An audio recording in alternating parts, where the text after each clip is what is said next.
So, warm greetings, everyone. And we're continuing this process of this exploration of samadhi. And often in Buddhism, in English Buddhisms, often enough, the deepening levels of samadhi are sometimes called absorptions, to be absorbed. And in some ways it's an apt description of them. If we liken it to the idea of being absorbed in a good book, or absorbed in listening to music, or absorbed in some hot craft that we're doing, that absorbed in a movie, that to be absorbed is to be fully attentive to it, where kind of all our senses are either focused on what we're doing, or the senses kind of have receded from getting much attention from us. So if you're absorbed in a book, you might not be listening so much to what's going around you. Someone might even talk to you and you don't hear them because you're really absorbed. And but no, in meditation, it's not a. It's that kind of absorption is one of great interest, or usually there's a kind of sense of goodness or wholesomeness, and people usually part of the joy of being absorbed in a book or something is the absorption itself. And so same thing with samadhi. It's a very nice state of absorption. It's not a turning off of the world, but rather it's letting the world around us fall away as we enter into a very wholesome, healthy state, a healthy kind of, and all the steps of anapanasati, these steps of deepening meditation, are steps that are opening up and evoking healthier and healthier states of being inside. And of course, it's not always going to be that way, and it's a process to get there. But to know that we're looking for the inner health, we're looking to recognize where nourishment is, what's wholesome is here. And so we do that in the very beginning, trying to, can we approach meditation in a healthy, wholesome way, without greed or contraction or conceit or pouncing on things or strong aversion, trying to escape and push things away? Can we have a spirit of generosity, of kindness, of warmth, of goodwill, and ease as we start engaging our attentional capacities, our ability to bring attention? And then we begin finding where, as we pay attention, how to evoke and spread and develop good feelings in the body, partly because we're starting to relax. This process of relaxation is such a healthy thing to do. And so as the meditation deepens, at some point the inner health, the inner goodness, the nourishment, the wholesomeness feels so great that it becomes easier and easier to be absorbed in that, to feel connected to it, to be really there. And so to be absorbed. And I also delight in the idea that of using the metaphor of a sponge. A sponge absorbs water. And in the same way, we absorb the sensations, we absorb this experience of breathing. We allow it to just kind of, like the whole body is the sponge. And we just kind of like are there to receive and be taken in the whole experience of the present moment in a receptive way, in an open way. And the sponges, I don't think, force the world, force itself to absorb water. Just that's what sponges do. They just absorb. So this absorption that absorbs, the absorption that really allows there to be a kind of a intimacy and a receptivity and to our experience, to our breathing, to be absorbed in the breathing.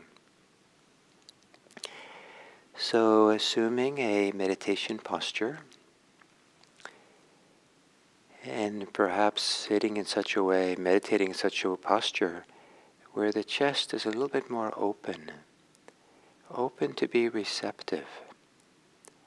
And sometimes when the chest is a little more open, it's a little bit more useful than or capable to relax the belly.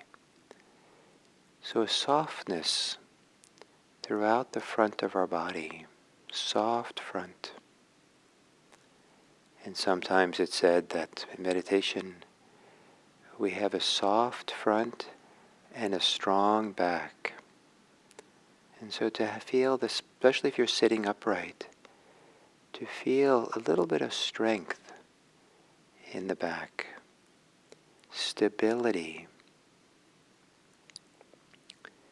maybe adjusting the vertebrae a little bit so the spine is a little bit more aligned, centered.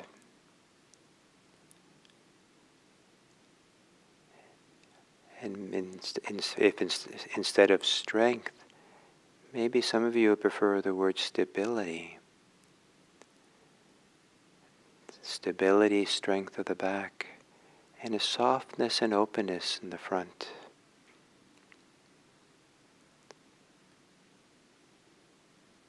And to gently close your eyes, and to take a few long, slow, deep breaths.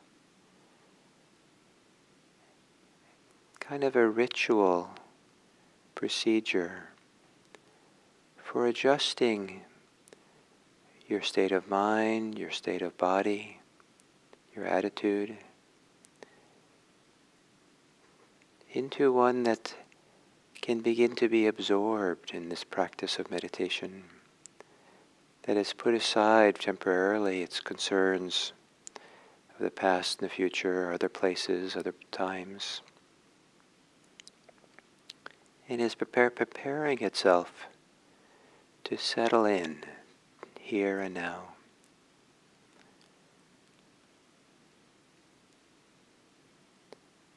And then letting your breathing return to normal.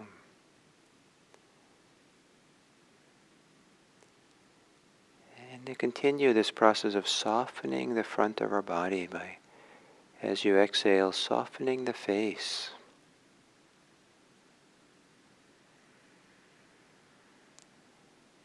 Face is what we present to the world so much. But in meditation, we don't need to activate the face. We can let it rest.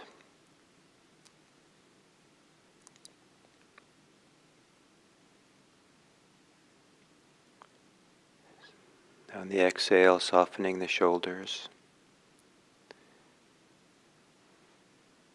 Releasing to the pull of gravity the weight of the shoulders.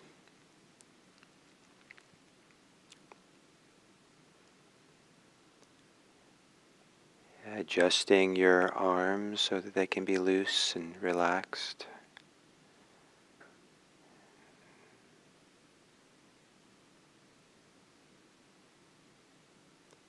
Softening in the chest.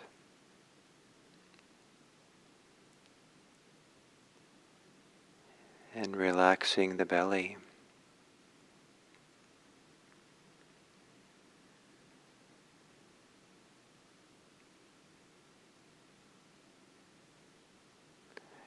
And wherever you feel your breathing, the predominant place, the common place for experiencing the body breathing, imagine that location is a sponge for the sensations of breathing. So it's not so much that you're in the control tower thinking, looking down at breathing. It's more like you are that sponge in the body.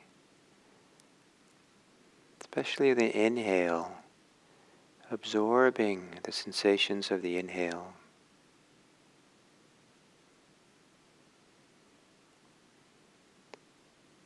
And if those sensations are like water,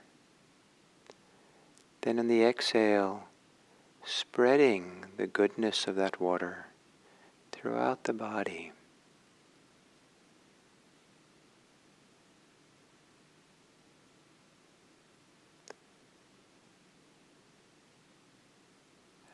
absorbing the inhale and releasing it all on the exhale throughout the body.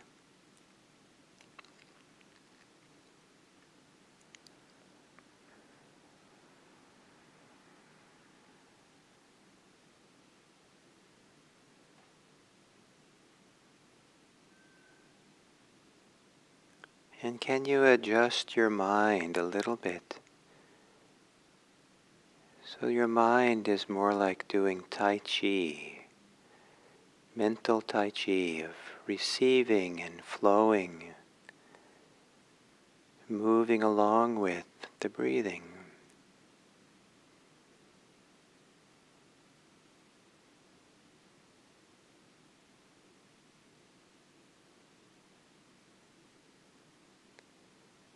Maybe as if the mind becomes more and more like water, flowing with and over and through the breathing. Or as if the mind also gets absorbed into the body sponge.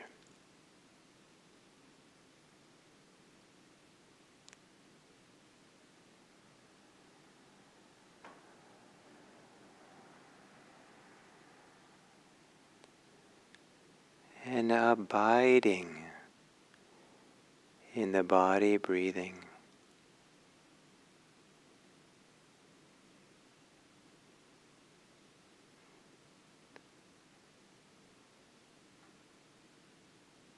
Abiding in an intimacy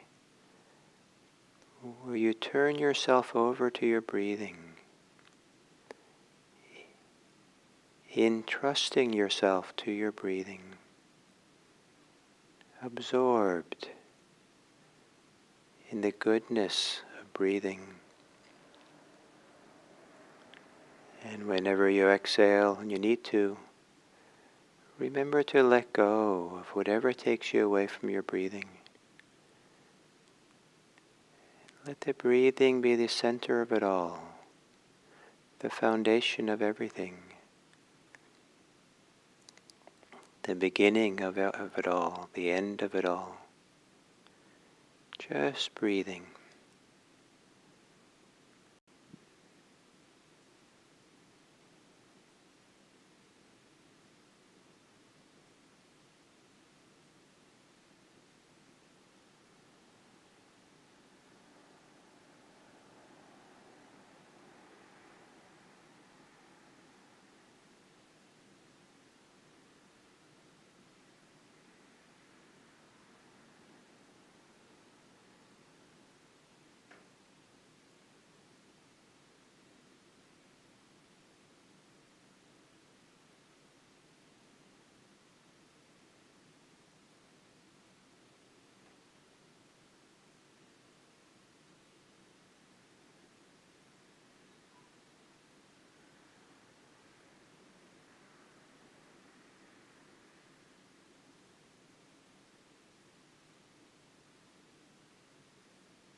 being absorbed in breathing, not as a rejection of anything else,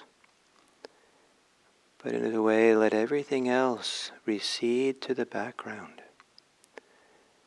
where your interest, your involvement,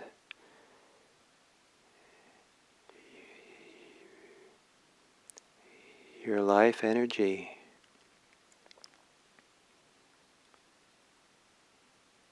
is intimately involved, connected to breathing.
Perhaps it's easier to be absorbed in the breathing if you make a small half smile with your lips. Just turn up the corners of your lips just a little bit. Maybe shifts the mood just enough that it's easier to flow with the breathing.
And then as we come to the end of this sitting, to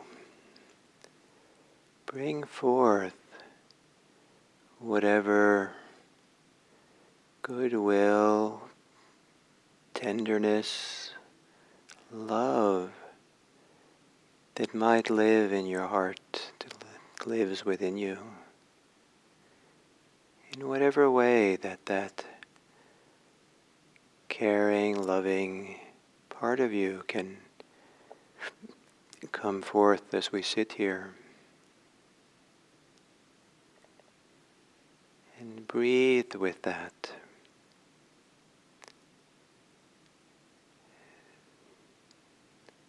Let that be absorbed into the body, the sponge, as you breathe in.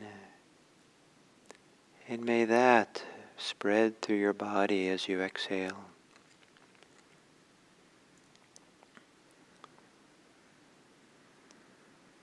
Like water being absorbed and then dispersed.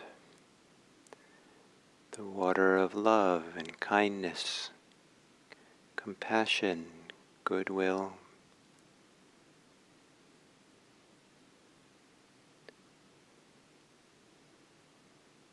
And without any responsibility to act on your love, your goodwill, to simply sit here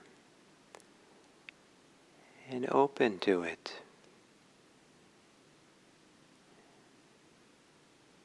Feel it.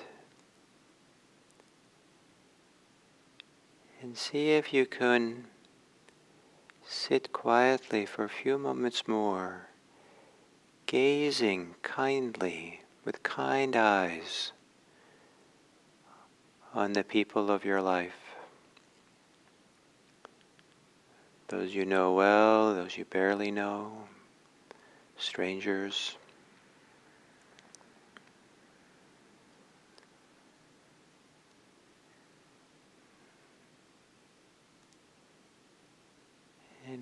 And thinking about maybe some of the people you will encounter today, without needing to do anything with them at all, this while you're sitting here.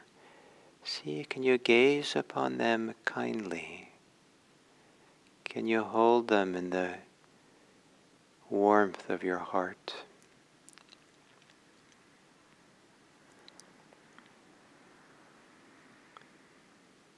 And taking a few moments to do this, it expresses a wish that our meditation practice supports us in bringing helpful, healthy attitudes to this world around us. That meditation is not just for ourselves, but it's also for how we see and relate to others. And maybe discover more and more how that's the case. May it be that we meditate for the welfare and happiness of all beings, ourself included. May all beings be happy. May all beings be safe. May all beings be peaceful. May all beings everywhere be free.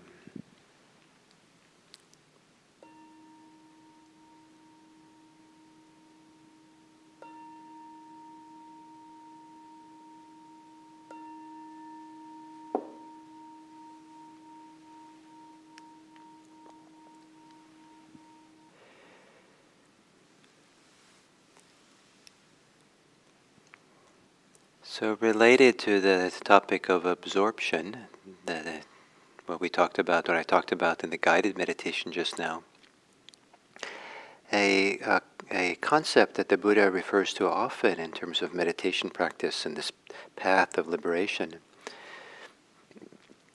is the idea of often translated into English is seclusion. And the word for seclusion, viveka, V-I-V-E-K-A, more literally means to separate something apart, become separate. But in the context, seclusion is probably one of the better English words. No English words really work well, but probably a better English word.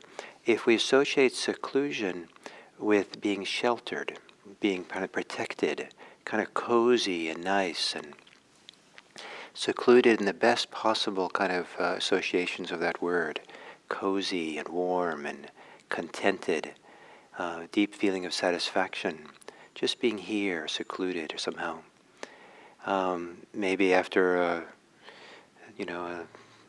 long walk and big invigorating, nice walk in the cold, maybe even stormy weather, and coming inside and wrapping in a nice blanket and having a warm drink and just being all cozy and alone and feel secluded from all the difficulties of life around us, maybe something like that. So the word seclusion, it's used in the Buddhist teachings for a variety of different forms of seclusion, and the first kind of begins giving us a sense of what's to come, and it means it's used to refer to going on retreat. They don't have the word retreat in ancient language, but they say going to be secluded. To be secluded is to go someplace where you're separate from the hustle. Some people might say that that's a process of escaping the world and the real world. We have to face the real world. But what's more real in terms of our mind and hearts is becoming integrated, not being fragmented and being pulled in all kinds of directions and our thoughts and feelings and everything. And so the process of meditation, going in physically becoming secluded from many of the aspects of the world, so we can find this inner health, inner wholesomeness and integration process, so we can bring that back into the world. And it isn't pushing the world away or abandoning it any more than going alone and being secluded in your bathroom to take a shower is pushing away the world and rejecting the world. And take a shower and become clean and become, we're more of a pleasant person to be with in the world if we're clean and taken care of that way. And so this idea of meditative seclusion, going off on retreat. And in the old days, it was going into the forest, perhaps, in some place where people could be alone. Some people, it might just be in your own room by yourself in the early morning. Maybe you get up before everyone else and you have this wonderful benefit of seclusion, just nothing else to think about and be involved in. Just here, practicing. And then it's easier to get absorbed. It's easier to that integration, that wholeness, and just the satisfaction, the contentment of being this way, of really then settling in and then we become more and more secluded. And the meditative seclusion happens when we stop being so concerned with the past and the future. And the thoughts don't take us spinning out in other places and other times. And we're secluded from those external thoughts that kind of spin us away.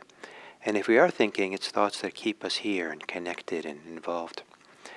As we get more absorbed in meditation, more connected and involved in it, and really sink into it, and then there's sensory seclusion that happens.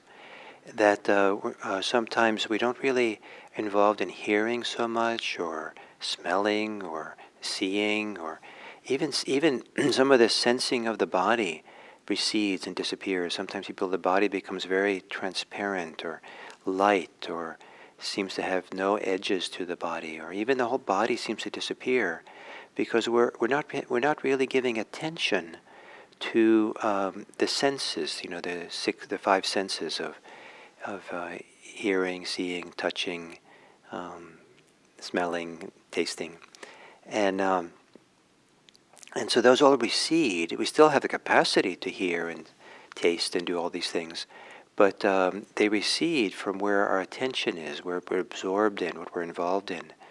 And just like we would perhaps if you were reading a really good book, and you don't hear people talking anymore, you don't notice the sounds outside the house because you're so absorbed in the book. There's a sensory seclusion.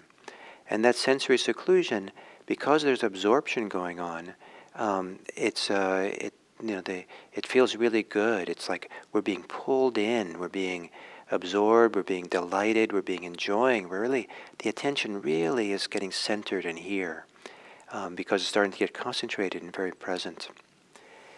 As it does so, and the mind becomes quieter and stiller, one of the functions of this is for us to become more sensitive to clinging, to grasping, to how the mind gets attached, to how the mind contracts. And the more still, more absorbed, more peaceful we can become, the more sensitive we become to the slightest movements of contraction, of clinging, of resistance that goes on in the mind, in the heart. And so then we have the opportunity then to let go of that, or bring our attention to that and have it let go of itself. And then over time, there becomes a seclusion from the things we cling to. One of the important steps for this process of seclusion is to be secluded from, to be separated from, not involved in anymore with the 5 hindrances of sensual desire, ill will, sloth and torpor, restlessness, and regrets, and doubt. Because we're so absorbed, so connected, so involved with what we're doing with meditation, like really kind of dipping deep into the world, the ocean of breathing, that we're not get pulled into those. And it can be part of this contentment and satisfaction of meditation is not to be involved anymore with the hindrances. So we're secluded from them, we're separated from them, is the ancient language. And that's temporary. So in deep meditation, those fall away.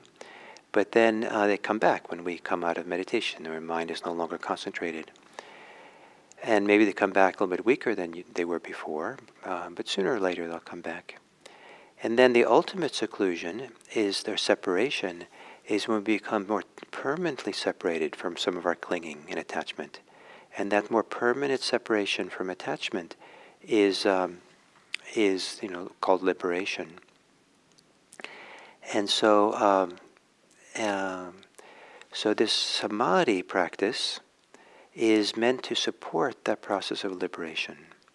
And so it's not just getting absorbed and feeling the healthiness, the goodness, the wholesomeness, the satisfaction, the deep contentment of just being absorbed in the breathing, flowing with the breath. But it's preparing the mind. So the mind is softer, more workable, more able to let go, more malleable in a sense, so that the ways it's contracted has a room to breathe, has a room to let go and open up. And we start feeling some of the seclusions, these seclusions which partake of or have qualities of liberation in them. For example, being temporarily liberated from the hindrances. And so that brings us to the 12th step of these 16 steps of breathing. So the 11th one is breathing in, one concentrates the mind, one unifies the mind, one steadies the mind. Breathing out, one unifies the mind, steadies the mind, composes the mind, concentrates the mind, whatever that word is translated as, the samadhi word. And then the 12th step is one liberates the mind. Breathing in, one liberates the mind. Breathing out, one liberates the mind. And now we're starting to get into the territory of the real purpose of Buddhist meditation, this area of liberation. And we'll pick up that, continue with that tomorrow. And in the meantime, you might look for how you can lovingly, delightfully be absorbed in what you do during the day. Wash dishes, be absorbed and just do that in a way. Just turn yourself over fully to the enjoyment of that without letting the mind take you away. And maybe there's a lot of activities throughout the day that you can do. If you eat alone, for example, absorbed in just the eating, and learning to kind of appreciate or develop that capacity to give ourselves over fully to what we're doing when we're doing it, so that there's qualities of absorption, like a good, involved in playing music in a nice way. The supports us to learn how to do that in meditation. So you might want to play around with that during the day today, next 24 hours. So thank you very much, and I look forward to our time tomorrow. Thank you.